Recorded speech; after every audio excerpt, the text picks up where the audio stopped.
This is the Nigeria Watch coming to you live from Bright Television on your choice decoder, TSTV. But we're going to talk about Anambra State today. We have the Honorable Commissioner for Information talking about Honorable Paul Nwosu. It's our pleasure to have you on the program. Good evening and welcome to the Nigeria Watch. Thank you very much. Thanks for having me. Yeah, let's talk a little about Anambra State 100 days counting. Well, 100 days in office is long past, and for us it was low key in terms of celebrations and all that. But the important thing to note is that within that period of time, okay, a number of things have happened. You know, we're talking about roads. We are flagging off roads regularly. Talking about education. You know, that was actually when the recruitment of over 5,000 teachers was initiated. To talk about healthcare, quite a number of things, you know, had happened. And talk about security, because security was one area that became so thorny in the flesh of the administration. And Soludo, after trying to extend their hand of fellowship to most of those people that, you know, were getting Anambra people to sit at home, people who were going about kidnapping people in the name of liberation and Biafra and all that, have been refused. We decided to tackle the matter head on. And you will also recall that Soludo, at one of his visits in Abuja, actually met with Nnamdi Kanu, and I bought him clearly say that it is a vessel of evil, it is a sacrilege, and that I will never have anything to do with that.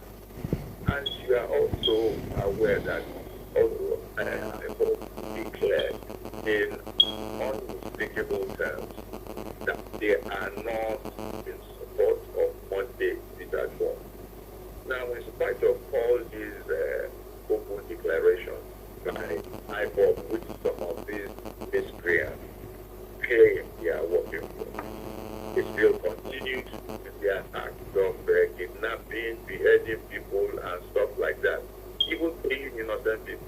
At the time they killed the woman with her 4 children, you know, with a child that is just a toddler. I mean, no government will sit idle and watch this kind of criminality continue. So we have to tackle them. We have to tackle them head on.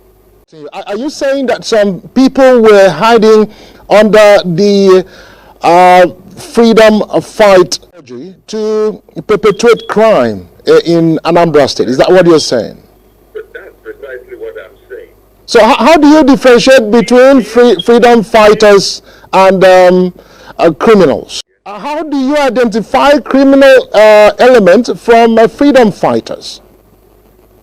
Yeah. If IPOB, whom we know is agitating for something, is saying that they are not part of what these people are doing. They didn't say it in hiding. They say it over the media. Their spokesman came out openly to say so. Even the lawyers representing came out to say so. If the organization has said that much, and people every month will be chasing people off the street, stopping them from doing their legitimate businesses, how do you then want to describe them? It means they are simple criminals. Because the people, the organization they claim they are representing, has come out openly to say that they are not part of this nonsense. Yes, people on Mondays will go out harassing market women, akara sellers, Oba sellers, you know, kids and farmers, asking them to sit at home. For what? You know, not that they just end there. They confiscate their wealth, destroy others, killing the economy softly. So how do you describe that? Honorable Commissioner, how would you now rate the sustained attack that had happened before the advent of this administration? Now, how would you rate the success story so far for yourself? Well, for the attack that happened before this administration, I cannot speak on, because I was not a commissioner commissioner for information at that time. But this administration came on, and this ugly criminality, as we now know it is, where ugly head, government has tackled it head on because they refused to be dialogued with. They wanted to continue to extort money from people, kidnap people on a regular basis, so that they would be able to extort, 1 million, 5 million, 10 million from them. I mean, no government will sit down and pull his hands and watch. It's more like they are out with government hostage, and nobody will let that happen. That the incidence of criminality has seriously reduced in Anambra. Okay, and how would you also judge the fact that the citizens' response? We would like to know how far the citizens' response towards ensuring that we have a peaceful and harmonious Anambra state. You are talking about the citizens? Yes. How have they received all of this effort by government? Now, the citizens have been cooperating, very, very cooperative. In fact, with their cooperation, that government has been able to actually make the remarkable progress that they've made so far. Because we came up with this strategy of, if you see something, say something. And a number of about 8 or 9 telephone number lines, were often displayed on our media, social media, television, radio stations. They have been announced. You just name it. And even town criers. If you see something, say something. Through this strategy, Anambra people have been able to surreptitiously, make calls, because in fact, Mr. Governor made it clear that anybody that calls, the information him or her sends will be treated in absolute confidence. So this has encouraged many Anambra people to now begin to give quality intelligence, on where to get these people, how to locate them. Okay?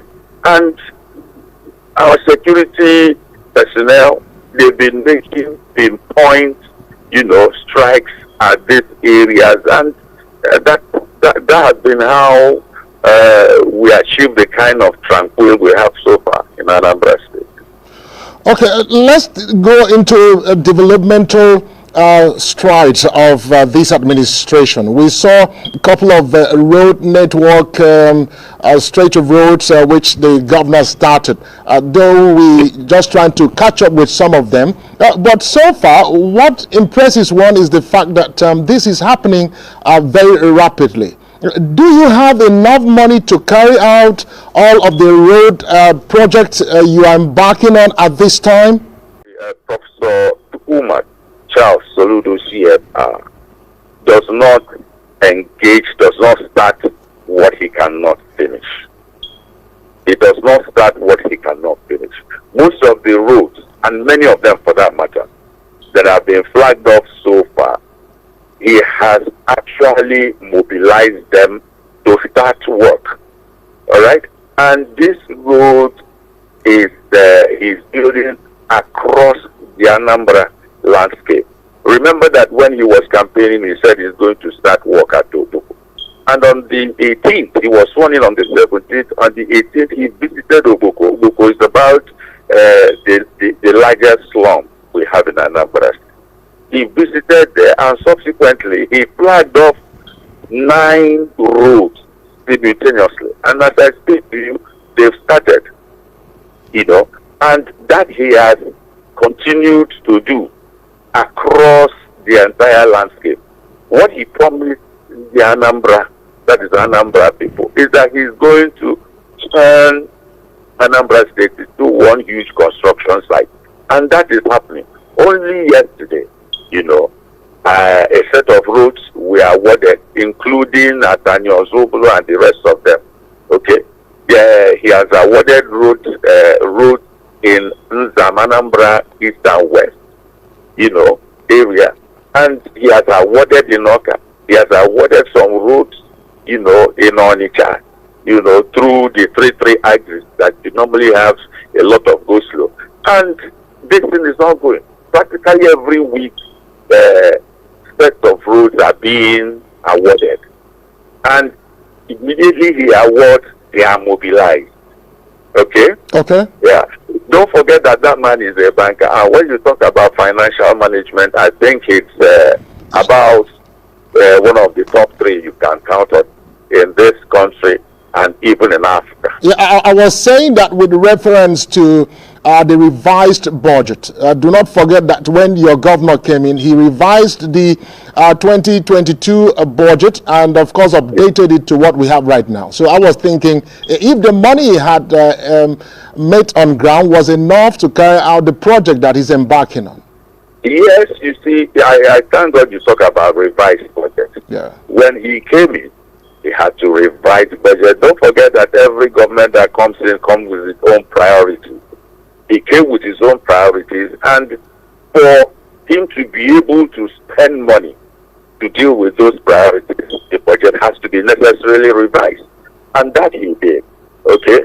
And he's focusing, because road has a way of opening up,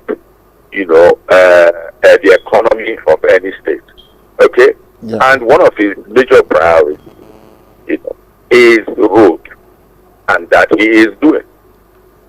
Okay, Honorable Commissioner, let's move ahead a little bit to what seems to be a misunderstood tax regime of Professor Soludo in Anambra State at this time. There have been a lot of insinuations and counter information from government as to trying to make sense of the tax regime. Can you give us an insight into what actually is the tax regime of Professor Soludo? What are you aiming at? Who are the beneficiaries in terms of the prospect that government has in future for all of this? What I can tell you straight away is that, the tax regime is still like any other.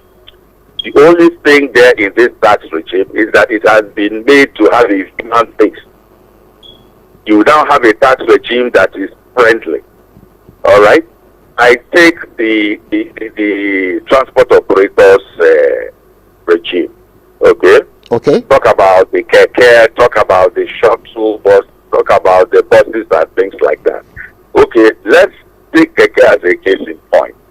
Before he came in, okay, these people were paying between 1,500 2,000 daily, sometimes 2,500. Okay. Now the bank came in and said, okay, after thorough review of the regime, according to you, and then he said, wow, this thing is too much. Why would a keke man pay that much on a daily basis? And when you aggregate it into a month, you are looking at 35,000 or thereabouts. In the case of buses, when you now add it up into a month, you are looking at about 70,000. Now he said that instead of minimum of 1,500, 2,000 that they pay daily, that they should begin to pay 600. Is that not fair enough? He said that they should begin to pay 600, and that's the way it was, kind of scaled according to the size of the transport, the vehicles being deployed for transport. Okay. So the only snag, Okay. if you will call it that, is that now for us to be able to manage the process, you guys will pay this in bulk. Instead of 35,000 naira that people collect on a daily basis from you, that comes to 35,000 naira, you pay us 15,000 naira. And that 15,000 naira, mind you, Saturday and Sunday. Okay.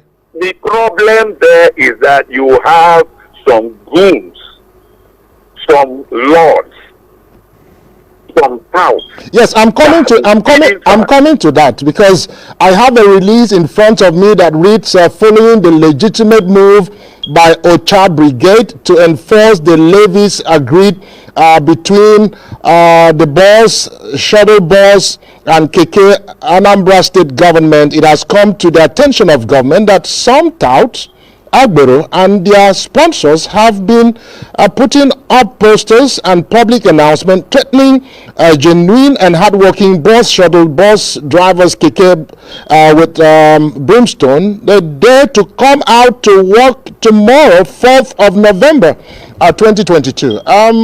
Are you saying there's some element in the state who would want to impede on the effort of government in this direction, and what are you going to do about it? It seems there's not going to be work tomorrow, or perhaps some kind of strike by the KK drivers. No, obviously, KK, bus, shuttle bus, all of them, they are working tomorrow. And government will see to it that they work tomorrow. You see, since this soft tax regime, came into existence, all right, and government is encouraging people to pay direct. Those who will be feeding fat from the system are not happy. And this is their way of fighting back. But we are saying, no. You people collect this money for your pocket. Meanwhile, government is doing fair tax so that we will be able to work for you. These roads we have just talked about, hospitals we have talked about, teachers that are going to be recruited, doctors and nurses and etc., pharmacists that are going to be recruited to work in our hospitals. How are you going to pay them? Government is going to pay them. Meanwhile, these people that have been collecting this money for their selfish interest, they do nothing. They do nothing. There is dialogue severally with both the unions and whatever they call themselves, and now we discover that these people cannot be brought to the table to be dialogued with. Even members of even the actual transport operators, KK union, KK operators, bus union, shuttle people, they've come out to tell us that the so-called union, that they are the problem, and that they want to dialogue directly with government. And I tell you, since the new regime came into existence, genuine operators have come to pay because they know it is in their best interest. They have come to pay. But these people that believe that they've been disconnected from, the money they make and all that, this is their way of fighting back. Why would you say that a man that has gone to government to pay his legitimate levy cannot operate tomorrow? Government cannot sit back now and watch some bunch of selfish goons come and disrupt the system. Okay, Honorable Commissioner, I think you're a little bit offended with the way things are. But I spoke with a tax expert, a financial expert, perhaps. He also told me that government should have no business putting itself forward to look like asking people to pay money into its coffers, because these are responsibilities defined by the Constitution. Do you also consider an alternative to this tax regime in form of concessioning this taxation to perhaps individuals, even though there seems to be some infringement in the Constitution that forbids that. But we are saying people can bring in money to the government. I don't know the aspect of the Constitution you are talking about, but I know that every government, every responsible government, every civilized government world over depends on tax to do its job.